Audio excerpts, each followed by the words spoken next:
Hello, I'm Dr. Chidi, and welcome to Life Colours, the program that helps you reverse, improve, and prevent disease. Today we're going to be looking at the red life colour, which is hypertension.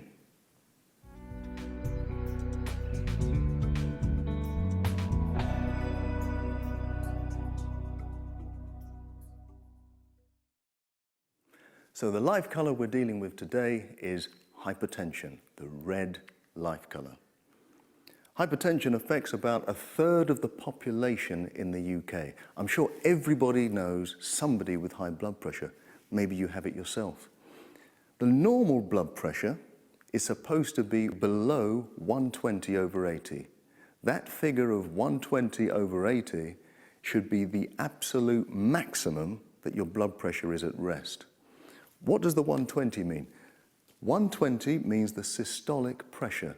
That is the pressure in your system when your heart pumps blood through the system. The 80 diastolic pressure is the pressure in the system when the heart is at rest. The ideal blood pressure, the blood pressure you should aim for, is 110/70. The question has to be, why do we get hypertension? Why is it so prevalent? How can 1/3 of the population have high blood pressure? Well, if you look at the textbooks, it says that 95% of the people who have high blood pressure have what we call essential high blood pressure. That's a clever way of saying, well, we don't know what causes it. But have a look at this. These are the risk factors for high blood pressure. If you have any of these factors, you have an increased risk of having it. A family history of hypertension, being Afro-Caribbean in origin, being a male, yes, sometimes it's hard to be a man, or a female who's post-menopause, being obese, diabetic, if you smoke, you have high salt levels in your diet, lots of stress, and a sedentary lifestyle, a lifestyle without any exercise. All of those factors are risk factors for having high blood pressure.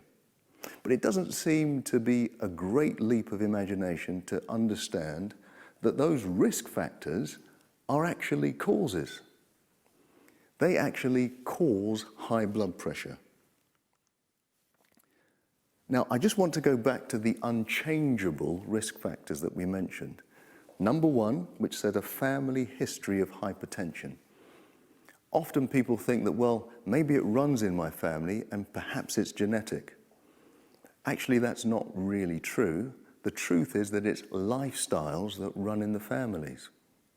To give you an example, as well as the fact that high blood pressure is on the increase in society, in humans, it's also on the increase in dogs and cats. Now that doesn't mean that they're genetically related to us. That just means that their lifestyles, like ours, has been changing. Number two, being Afro-Caribbean in origin. That seems a bit strange that they should have higher propensity for blood pressure than the Caucasian population. But actually it can make sense if you think about it. Afro-Caribbeans come from Africa and the Caribbean, where there's lots of sun. Where there's lots of sun, we tend to sweat more. Now, in order for us not to dehydrate, our bodies are perfectly adapted to hold on to sweat more. Now, in order to hold on to sweat more, we hold on to salt more, because where salt goes, water goes. So if you then have the typical Western diet, which is high in salt, you are more sensitive to become hypertensive. And the fact that we're male increases our risk simply because we don't have the same levels of estrogen in our system. When women go through the menopause and lose much of their estrogen, they have the equal risk of hypertension as men. High blood pressure is what we call a silent killer. There are many people today walking around who have sky-high blood pressure just waiting to have a stroke or to go into kidney failure. These are just two of the complications of high blood pressure. I consider hypertension a warning sign in itself. If you don't take the warning to change your lifestyle, it can lead to all sorts of other illnesses, such as anxiety and depression, cancer, heart disease, irritable bowel syndrome, inflammatory bowel disease, diabetes, and even Alzheimer's. So high blood pressure is not just a sickness in itself, it's a warning sign that something's going on in your body that can lead to even more serious consequences. So you should take note and do something about it. It's a bit like having a warning sign on your car. I remember I bought a car with all the money I had, and when the warning lights started to go off, I didn't have enough money to repair it, so I ignored them. Until one day I was driving through a busy part of central London, and the bonnet came off and loads of smoke filled the air and everybody was looking at me, and it was incredibly expensive to fix. That's a bit like what happens to us if we ignore the warning signs. Worse problems happen later. So let's talk about exactly how we get the blood pressure rise. And it goes back to the definition of disease, and this is the best definition of disease I've ever seen. The disease is the effort of nature to free the system from conditions that result from a violation of health laws. That's right, our bodies are governed by millions of laws. One of those laws is that blood pressure equals cardiac output times total peripheral resistance. Cardiac output means the amount of blood that your heart pumps through the system every minute. Total peripheral resistance is the amount of resistance the blood meets as it goes through the arteries. The wider the arteries, the less the resistance. The narrower the arteries, the more the resistance. So if your arteries narrow, your blood pressure will go up. If your cardiac output increases, your blood pressure will go up. This shows the increasing of the peripheral resistance. In this artery, you have a nice wide artery, so lots of blood can pass through. In this artery, there's a narrower lumen caused by the plaque, so the blood pressure will go up because of the increase in resistance. So what can you do about it? Obviously, the first thing you must do is see your doctor.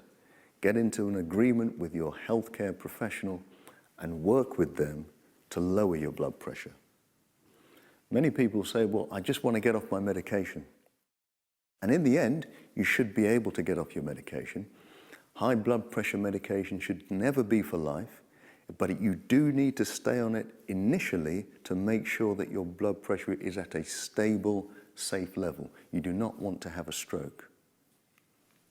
But if you want to reverse the hypertension, you need to go on the dark red lifestyle plan. The dark red diet, well, there was an experiment done by Frank Sachs and Dean Ornish out in America, and they showed quite conclusively that people who are on a high fruit, vegetable, whole grain diet have lower blood pressures. And conversely, if they have lots of meat, dairy products, fat and salt, their blood pressures are raised. It was a simple survey experiment, but proves the point about how you can actually reverse the disease. So in the first week to the fourth week, you have to go into a healthy, plant-rich plan. Loads of greens, loads of beans, loads of vegetables, and make sure it's low in salt, sugar, and fat. You can also eat whole grain foods such as rice, whole grain bread, and whole grain pasta. The greens here are incredibly important. Things like kale and spinach and broccoli are fantastically important for you if you have high blood pressure. They do something quite miraculous. When you digest the greens, they release a gas called nitric oxide. That nitric oxide will dilate your vessels naturally. That will lower your blood pressure. Nitric oxide is the same gas that is released when you take the tablet for erectile dysfunction. Therefore, we have a natural way to release nitric oxide. This gives new meaning to the phrase, I'm strong to the finish because I ate my spinach. Now, in terms of what we can drink, if you have high blood pressure, the most important fluid to drink is water. And the reason for that is quite simple. Have you ever swum in a swimming pool? Many of us have. But could you imagine trying to swim in a swimming pool filled with treacle? That would be incredibly difficult. You'd have to put so much energy and force into it because it's so thick. That's like our blood sometimes. If it has not got enough water in it, the more water you put in, the more fluid your blood becomes, and the easier it is to pump around, therefore your blood pressure can be lower. So it is vital that you take at least 1.5 to 2 liters of water every day. How do you know if you're getting enough water? Well, if your urine is nice and clear, with just a hint of yellow in it, you're getting enough water. If it looks like Lucozade, then you need to take more water. If it fizzes like Lucozade, you need to see your doctor. Avoid sweet drinks, alcohol, and caffeinated drinks. Caffeinated drinks will raise your blood pressure. So I see so many people who are on hypertensive medication, but they're taking 2 or 3 coffees a day. Well, they counteract each other. If you're trying to reduce your blood pressure, you need to avoid any kind of caffeinated drinks. What sort of exercises can you do? If you have high blood pressure, you cannot do any high-intensity exercises. What you need to do are moderate, brisk exercises, such as walking. 60 minutes a day, every day is great, but you have to do that on top of your daily routine. You must avoid stressful stimuli. So things that you can avoid, such as stressful movies or TV shows or loud music, it's very important you try to avoid those, especially in the first 4 weeks of reversing your blood pressure. I always say try and avoid even the news. The news is always bad news anyway, and it doesn't help with your blood pressure. If you're going to listen or watch something that is peaceful or watch something that is uplifting. One of the most important things at the heart of hypertension and stress is having an attitude of forgiveness. All that means is that you're not holding grudges against people. Now, maybe people will have done hard or nasty things to you, but for your own peace of mind and for your own health, it's been shown that by forgiving them, your blood pressure will go down. In fact, there was an experiment that was done that showed even when people thought about forgiving somebody, their blood pressure went down. So the red lifestyle, once the blood pressure is gone, you just want to keep it away. The red lifestyle is similar to the dark red lifestyle, but now you can introduce foods such as oily fish if you want to, and you can drink, if you must, fresh smoothies which are nice and blended. But keep them to a minimum. Exercises, you can increase the intensity of your exercise. You can jog, you can swim, you can cycle. Now that your blood pressure is low, you can enjoy those exercises even more without the worry of having a stroke. One of the things that goes along with hypertension is the type A personality. And the type A personality are people who are go-getters, they want to get things done, they're perfectionists. But the problem with it, it's associated with hostility. And it's that hostile part of the personality that raises your blood pressure. So for that reason, in your dark red plan and in your light red plan, you need to actively practice gentleness. Being gentle with yourself, being gentle with those around you. That is fundamental for you to lower your blood pressure.